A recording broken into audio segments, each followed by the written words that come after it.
You're listening to the Happier Marriage Podcast, which is a podcast for hopeful spouses, and this is episode number 10. On this episode, we'll be discussing the untold secret to reviving your marriage in just 5 days. As you listen to this episode, think about the state of your marriage and what it's costing you relationally, mentally, emotionally, financially, physically, and spiritually. And what will happen if nothing changes? Here's what I know. If nothing changes, nothing changes. Also, make sure you listen to past episodes of the show, subscribe to the show, leave a rating and a review, bookmark this podcast as your top resource for insights on having a happier marriage, and stay tuned as we unpack this episode.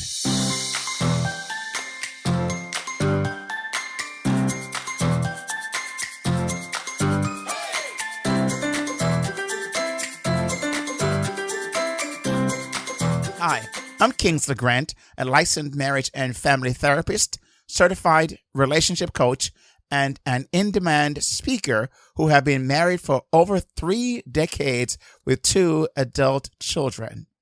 I'm also the founder and CEO of Helping Families Improve, a counseling center that caters to helping families experience the life God intended for them to have. So how do we have a happier marriage where love, respect, and deep connection takes place? That's what you'll find out as you listen to the Happier Marriage Podcast. What's up, ladies and gentlemen of Happier Marriage World? I hope you're ready for another round of the Happier Marriage Podcast for hopeful spouses, which you are one of those. I think I'll call you a reviver. So I'm working on that, but I think I will start saying, hey, revivers, okay? If you think that's a good idea, let me know. Now, this episode might trigger you because it hits close to home, right? But that is one of the purposes of this show, to stir things up and then to take you in for a safe landing. So buckle up, and here we go as we unpack this episode about the untold secret to reviving your marriage in just 5 days. And I want to share with you 5 ways of doing that. What are these ways that you will need if you're going to revive your marriage?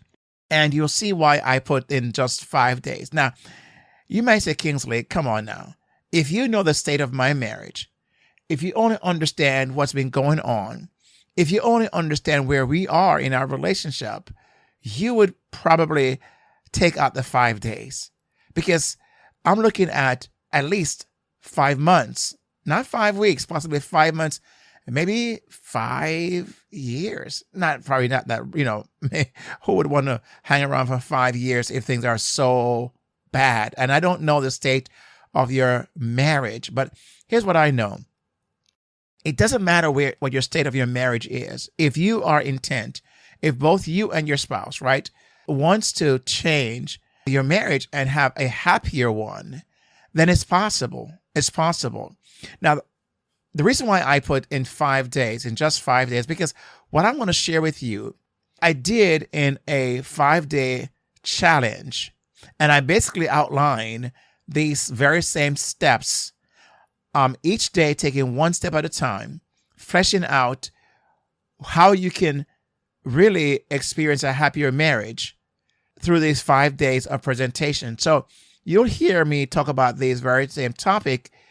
Obviously, it took me 5 days, and each day I went 1 hour. Now, if you're interested in finding out more about this and you would like to know how you can get your hands on this, then just email me at podcast@kingsleygrant.com, or when you see this on social media, just send me a DM, direct message me on any platform at Kingsley Grant, KINGSLEYGRANT, and let you know how you can get access to these 5 teachings that I did in this challenge. I call it Happier Marriage Secrets 5-Day Reveal.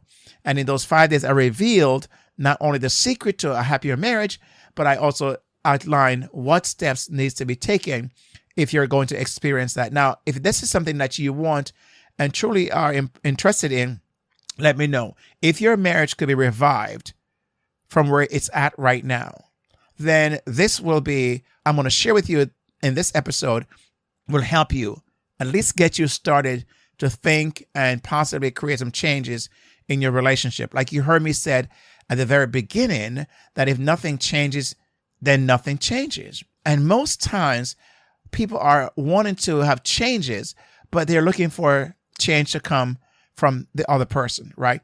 In one of these 5 ways that I'm going to share with you, I talk about that in why it is that so many couples are at a standstill. They're stuck because there is who goes first. There's this idea of who goes first, who makes the first move. And that sometimes, my friend, is what the issue is. So let's kind of dive into then these 5, I would call them 5 pillars, right? 5 pillars of a happier marriage, but outline them as steps even in this episode. Number 1, this is an order that I believe it has to go in, right? It has to go in this order, because if you're going to end up with a happier marriage, then this order is sequentially laid out for you to go one layer at a time, one step at a time, one pillar at a time to get to a happier marriage.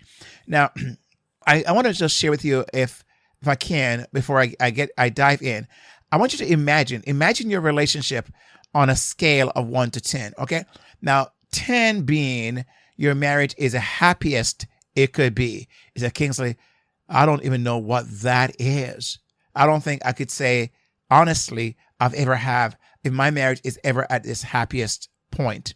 Now, I don't know if anyone could say their marriage is ever at the happiest point, because I believe every single marriage, no matter how happy it is, could say is working towards happier, right? Something happier than what they have. But I want you to imagine, though, this scale 1 to 10, 10 being the happiest and 1 being the worst it has ever been, right? So 1 being the worst it has ever been, 10 being the happiest could ever be. Okay. Now, I want you to pick a number. Pick a number between 1 and 10 of the scale I gave you, and just land on that number in your mind. And once you get that number, okay, I would think you already have this number in your mind right now as I'm speaking. Now, I want you to imagine that after these 5 pillars that I'm going to share with you, or 5 steps, that it will move you to one digit up from where you are. Now, I'm not so much interested in doing 3, 4 digits right away, because the chance is, if you can't do 1, my friend, you're not going to be able to do 2. And 1 is going to take a lot of work. 2 is taking a lot more work. And maybe you're not ready for that yet. I find when people are struggling in their relationship, the last thing they want is a lot of things to do to get them to the next step. It's too overwhelming. It's too much. So I just want you to pick a number between 1 and 10. Okay. And then imagine that you're going to get this marriage to a happier number, 1 digit above where you have just picked that number, 1 digit. Now, here's what happened. What I'm going to share with you, what's going to take you from that number you've picked to the next number. So imagine the number you picked was 6, right? It was 6 in your relationship. Now, at these 5 pillars, 5 steps I'll share with you, if they're implemented correctly, they will get you from 6 to 7. That's all we're interested in right now, to get you from 6 to 7. Okay. That's all I want you to be fixated on, because once we have set up the routine and figured out a way to get from 6 to 7, then all we got to do is do more of that rinse and repeat, right? As you would do in business, it's once you find something that's working, you do rinse and repeat. And so we create habits around that, so we can do more of what's working to get us the other digits up. But we just want to get 1 in place, build system around that, get that in a more of a routine, a new norm, and get acquainted to that, get adjusted to that, make it more familiar with you in your relationship, and then you can take it to the next level. We'll call that scaling your marriage kind of thing, right? So if you're going to scale your marriage, we've got to make sure it works first between that 1 digit upward from where you are. Okay, so are you ready now? Here we go. The first thing that must happen is you must discover, I want you to discover the most effective style of communication. I want you to know the most effective style of communication. If I was to ask you, what do you think that is? What I find most people say is effective communication. I say, okay, so what is effective communication, right? Because they have a point by saying effective communication. Now, I say, well, that is good and that is so, but I think that effective is not good enough. I mean, it's good, but it's not good enough. And there's a reason why I say it's not good enough, because most people would say to you that they can communicate, right? They said, we communicate. And they'll also say they are effective communicators, right? Effective communicators. Now, I'm not here to debate whether or not you are an effective communicator or not, right? I'm not for me to say that. But I find that most people who say they're effective communicators, especially if they should ask their spouse, best people to ask is their spouse or their children, about how effective of a communicator would they say that if it's a child of dad is, or if it's a husband, his wife is, or if it's a wife, her husband is. What would she say about this idea of being a effective communicator? Now, so we all believe something about ourselves until we bring that into the market space, or I would say the family conversation, close people conversation. And somehow that tend to be find like, wait a minute, I thought I was, and all this time I thought I was very effective in communication. But I find, I say this, if it's true, most marriages, right? Most marriages would be doing a whole lot better than they are doing right now if that was the only thing that was needed, being effective as a communicator. Now, I'm not minimizing that. I'm not saying you don't need to be effective in your communication, because of course you have to be effective in your communication. But I don't think that's enough. I think there's something more that is required. Because again, if that was the only thing, more people than not would be having a happier marriage if it was only effective communication, which you hear so much about, read so much about, taught, people tell you about that so much. But if there's something else that's needed, discovering the most effective style. Here's what I think the most effective style that you need to revive your marriage. This form of communication you need is what I call empathic communication. Empathic communication. Now, let me give you the definition, the working definition of the word empathic, so you can understand when I say empathic communication, what I mean by that. It's the ability to communicate your understanding of another while doing your best to share their feelings. Again, it's the ability to communicate your understanding of another, in this case, your spouse, while doing your best to share your spouse's, their feelings, right? That's what empathic communication is. Now, that goes a step further than just effective, because effective is about listening and also presentation, which empathic also have inbuilt in there. But what effective may has that empathic has over it, it has the word empathy, because you can be effective in your communication style, but does not mean you are empathetic. Does not mean you have empathy on your side. As a matter of fact, there's some people who are very effective communicator, and they've done incredible things, but they are lacking in empathy.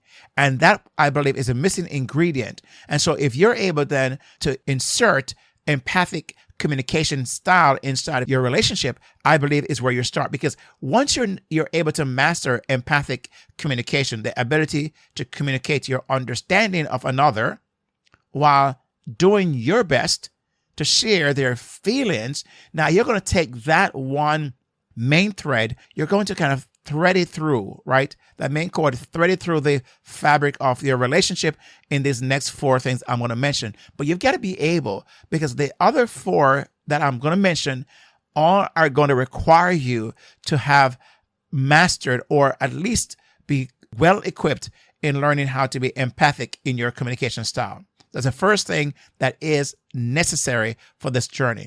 The second thing is, once you have been able to do that, you've got to be able to identify what I call disruptive interactions. What are the disruptive interactions in your relationship?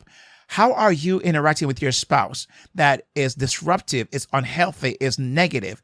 Instead of being constructive and productive, it's destructive, because it is where I believe when disruptive interactions that are taking place in your relationship, why it's not at a happier place, because in that interaction, there are things happening on both sides where there's pain, right? Where you are creating pain or are causing pain for your spouse. Your spouse is causing pain for you. It may not be connected over the same thing that the pain is coming from, the same place, but there's pain anyway. There's wounds that are occurring, not just pain, but deep wounds that are occurring in disruptive interactions. Because when you are saying and doing certain things, your spouse is feeling it, but you might be wounding them so deeply that sometimes it's so difficult to get out of, because the wound is so deep in the things you're saying, in name calling, in how you're fighting, that kind of stuff, right? It's creating great pain. And disruptive interactions is the thing, right? It's the segue into many times deeper wounds, because there is where abuse can occur. Both verbal abuse and physical abuse, and sometimes mental abuse, is occurring in that space of. So you've got to identify what are the disruptive, what are the dance patterns of our relationship. When my spouse does what he does or she does, how do I react? What's my reaction to them? Or when I do things to them, right? How does your spouse react to you? Is it in a way that you would say is destructive and not constructive, not productive, but destructive? So any disruptive interaction that you're experiencing is creating pain and wounds, and also insecurities in your relationship. So it's not being constructive, is destructive. Now, once you have done that and identified the disruptive interactions, obviously you're not just identifying them for identifying them's sake. You're doing that because you want to begin to work around how to change that. But before you can change that dance pattern, my friend, remember there's wounds and pains that you have caused and your spouse have caused towards you. Now, it's affecting you. It's affecting your work, your performance. It's affecting your physically, mentally, emotionally. You might be losing sleep. You may have to be on prescription drugs. You may have migraines, headaches. You may be anxious, and just on and on and on is done. It's affecting your business. It's affecting your work. It's affecting, as I mentioned, your performance in all areas of your life, because those pain is resting heavy on you, especially if you are a recipient of it. It's hard to get past that. Every time you see the person that caused you your pain, only reminds you of how much pain they've caused you. And so your heart is being hardened, but it's also been built around the idea of pain. So you got to identify the disruptive interactions. Now, once you've identified those interactions and the pain as the cause of that, then you need to realize, to be able to have a happier marriage, you've got to heal. Healing must occur. So then the next one, number 3, is recognizing healing needs. Because now you recognize how much you've been hurt. Your spouse recognizes how much she or he has been hurt. And now what do you do with that? You've got to go to a place, a station. I call it the healing station. Now, if you're a person of faith, we also mentioned that I mentioned the whole idea of the God factor, right? And whether you're a person of faith or not, this piece, which is more primarily in a faith-based environment, you hear more about it, but it's true across the board, is the idea of forgiveness. Now, so many people sometimes have a misconception of forgiveness, and I could do a whole episode on forgiveness, and I may one day do one. Let me know if you're interested. And so what questions you would have about forgiveness? What questions would you have about this pain? What questions would you have about these disruptive interactions that is possibly taking place in your relationship? Okay. So we got to realize that healing is needed, right? Both you have to heal. And what happened is you have to request. So I talk about requesting healing, right? Requesting healing from your spouse. He or she needs to know that they've hurt you in this manner and they need to find a way to heal. that for you or help you to heal that. And one of the best way I find to the most effective way to heal is through forgiveness, right? So it's a requesting of forgiveness, an accepting of forgiveness, right? And also an adjustment to forgiveness. You've got to be able to request it if you've hurt, and both persons have to request it once it's made known. But also you got to accept the forgiveness. Here's what I find so many people have when it comes to forgiving, and they have a hard time because they're thinking that this person is only doing it. And what if they repeat it? And what if it's not genuine? And all those questions are valid questions that are coming up. But again, if we're moving into the place of healing, we've got to figure out a way, how do we push past that? And again, I could spend more time digging deeper in that, but I'll do that in the course that I'm putting together. Again, if you're interested, I went a bit deeper in the 5-day challenge. If you're interested in the videos and the teaching on that, reach out to me again at Kingsley Grant or podcast at kingslegrant.com. And so that we can actually make sure that you have that as well. Now, after you recognizing healing needs and begin to heal and offer healing, so you offer healing, you request healing, you accept healing, then once that is done, it's almost like taking the scabs off. I wouldn't say taking the scabs off. It's because you don't want to open a wound, but it's really unlayering. It's like peeling back and unlayering. It's becoming less heavy. The burden of carrying this pain is beginning to lift, right? You're reducing the pain quotient. You're almost reducing to the point of eliminating the pain quotient in the relationship. And that's why you want to have healing, because until you're healed, right? Until you're healed, the relationship is healed. It's very difficult to move to a happier marriage because you need to build on something that is going to be solid and can take you the next step, which is number 4, adjusting for deeper connection. Now, we've talked about so far the most effective style of communication. We've identified the disruptive interactions that are keeping you stuck and causing great pain. Then we also mentioned recognizing healing needs, the healing needs, and now we are adjusting for deeper connections. Now, once you have made these healing offers and accepted these healing offers, or you may have requested it, then what happened is we've got to change. It's almost like the flip style is a flip of number 2, right? Where you have disruptive interactions. We're going to create healthy and constructive and productive interactions. So you're going to have to adjust for that, meaning that we've got to do things different. We've got to do things the way that we haven't done in the past. One of the things I find is so important here is how you transact this relationship. I call it the love currency of the relationship, because you need to know what currency to spend and invest in this area, because where the investment have been taking place have really brought in the return of that investment is more pain and more distancing. Here you want to invest in something that creates proximity and intimacy, right? And so to adjust for that deeper connection, we've got to find what may I need to do differently. And this is where the communication, right? Mutual understanding, mutual dialogue, where you're talking about what is a preferred future that you want to see in your relationship. Your spouse want to see, you want to see that. What would that look like? Determine where that would look like. And then you're going to negotiate and navigate and adjust to how do you get there? What will your spouse need to do? What will you need to do? Because what happened is you're now centered on a common goal.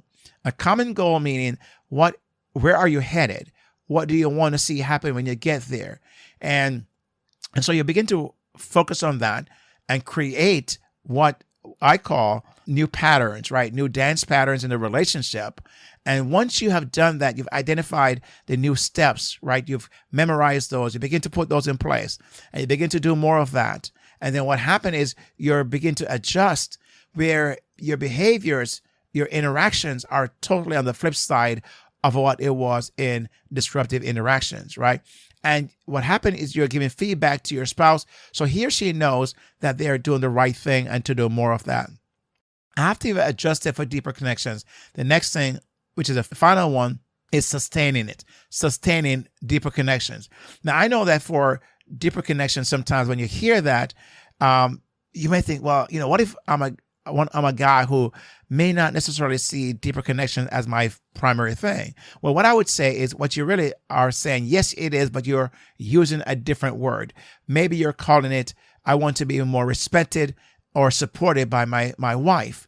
Well, because the reason why you're saying that is because you want to be connected or a deeper connection with her, but it's going to come through the pattern or the interaction of respect and or support or both, right? So what happened is you still want that. Once you've gotten that, once you're able to identify and adjust, now we're going to sustain. Now I call these sustaining habits. It's more sustaining habits you're going to create. Now, these are the habits of, for example, dating habits, right? Dating habits, creating habits around dating. Maybe it's the habit of how to resolve conflict in a more productive, healthier way. It could be habits about finances, whatever. It's creating healthy habits. And I went through that in my teaching, like I mentioned before. If you're interested in that, where I go a bit deeper and share those habits that is so necessary. And remember now, these habits are going to be healthy, positive habits. And habits is taking the place of the old habits, the old pattern. And like I told when I was teaching on this, I made a comment to this effect that you don't break old habits. People say, oh, I want to break that habit. Well, how it really works is that the brain does not necessarily break habits. What we do is create habits, new habits that are equal or greater value. And so what happened is that becomes the habit that we start building around.